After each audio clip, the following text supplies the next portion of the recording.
Hey guys, so I was able to hop on here really quick and make a short little video today. As you can see, I was able to get the engine in the truck the other day with some help from my brother. It did fight us quite a bit, so I didn't film much of it. There's nothing that's not self-explanatory. We just fought it a lot. So, but we did get that set in there. So today I'm actually going to be working on making the AN lines from the breather ports on this Kingspeed valve cover to my catch can. So I figured that might actually have some good info in there for some of you guys if you haven't seen some of this stuff before. So I'm gonna flip the camera around here. So on these Kingspeed covers, they have these two breather ports that are machined into the cover itself. And so these are actually gonna go back to this Vibrant catch can. And this is the part that might be kind of helpful for you guys. This is a specific Vibrant catch can base that's made by Lenco Diesel, and I did have to modify how it fits on this truck because of the brake booster being so tight and everything's so tight in here. So I shaved off the back of the bracket originally because I had this on my 12 valve. So what I did back here is I just made a little tiny, like 1.5 inch tall stand. I'll try to zoom in here. Right in there, there's this little stand that I just utilized one of the engine hoist bracket bolt holes, and I just through bolted it. But that got it up and over that rear injector line, which was enough to clear. So pretty cool how that works out. And then this is obviously for the 4-port Vibrant catch can. I have heard guys of running the 2-port can that has the breather built in. And I've heard of some issues with those spitting oil out. So I don't know, I haven't had that experience myself, but I've never run one, so I don't really know. On this can as well, I'm actually running, I don't know if I'll be able to get a good angle on this, but this can comes with a cap on the bottom. I actually am running a drain port that is going to drain from the bottom of the can into this Kingspeed cover down here.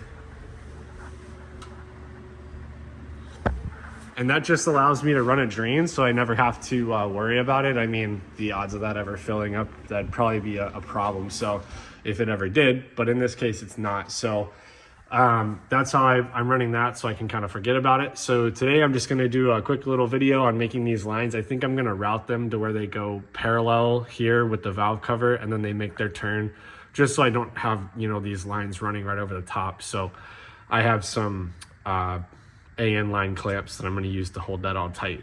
So I'm going to start working on those. I've already done a video on how to build those lines, which you can check out. So I'm not going to do much on that and waste your guys' time with a time lapse. So I'm just going to follow up here when it's all done and show you guys the finished product.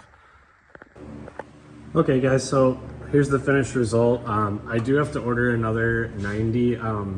By the way, just to note, these are -10. So when you get these from Kingspeed, they are set up for a -12.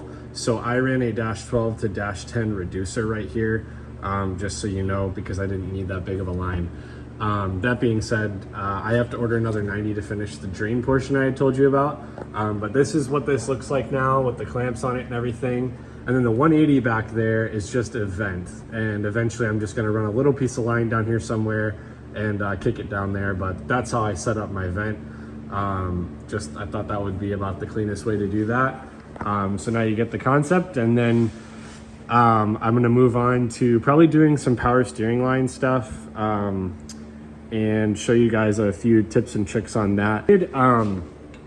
So I was gonna show you guys, so this is what I've been doing for the high pressure lines because I just like everything to match, and so I like the braided line look. So in the past, I've been using this like braided stuff. I mean, a lot of times it's for wiring or whatnot, but you can get this, like I got this on Amazon, and I just slip it over the line like this, and then I heat shrink the ends. So like in here, you can see there's a couple that are already done.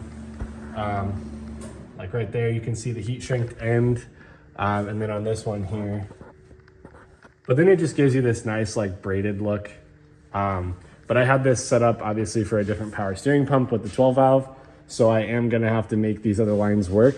So I'm gonna work on that and fix the lines that I can fix. And then I will follow up with you once I get the other stuff ordered that I need to get done.